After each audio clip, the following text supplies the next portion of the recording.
All right, let's get right to that neighborhood forecast. And the story for the rest of the week will be the colder temperatures that are expected across the area, particularly during the morning. Of course, this is coming right on time here. It's starting to feel like fall, and it will be feeling that way on a consistent basis. Right now, a live look outside right now at the Hanover Street Bridge, and it looks like things are starting to get a little bit cloudier here across the area as we're tracking a cold front headed towards our area. First alert Doppler radar showing a few showers now starting to develop ahead of that front out towards Frederick, up towards Emmitsburg, and getting back towards the west into the I-81 corridor in Washington County. And we expect more to develop to our south and west along the front as the front itself edges eastward. So we do expect some showers here, at least in the city perhaps, or even in Baltimore County as we go into the next couple of hours. Temperatures right now into the low 50s expected overnight tonight for Hamden, down to 52 overnight tonight. Laurelville 51, Mount Winans 53 degrees, and Curtis Bay down to 54 for an overnight low. We do expect clouds to stick around for at least a little while overnight, and then as morning progresses, we expect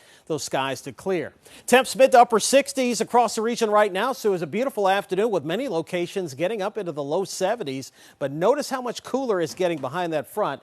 50s and 60s right now just to the west of the front, and you can see the winds out of the south ahead of the front will be shifting westerly to northwesterly as we go throughout the morning and afternoon hours here for tomorrow. So again, our front out to the west will continue pushing our way. We're going to keep an eye, though, on this little area of cloudiness and showers to our north.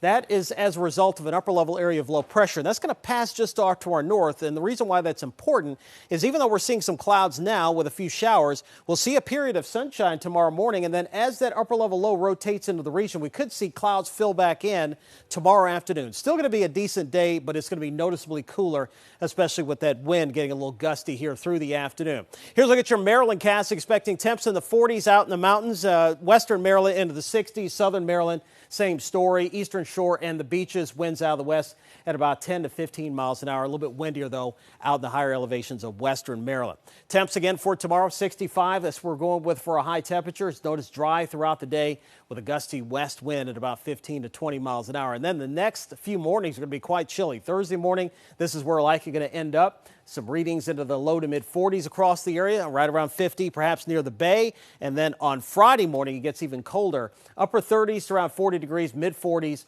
over towards the eastern shore. Maybe some more opportunities for some patchy frost. So breezy for the next couple of days. Highs around 60 here for Thursday into Friday, lows 30s and 40s. Saturday, a few more clouds around 60. Sunday, though, for the game, this is your forecast of the Bears coming to town. We're expecting temps in the upper 50s, mostly cloudy skies, east-northeast wind, about 5 to 10 miles an hour. And our next best opportunity for rain probably not coming until the middle part of next week. Otherwise, the fall chill's here to stay for a while. Nikki, back to you. All right, Derek, thank you.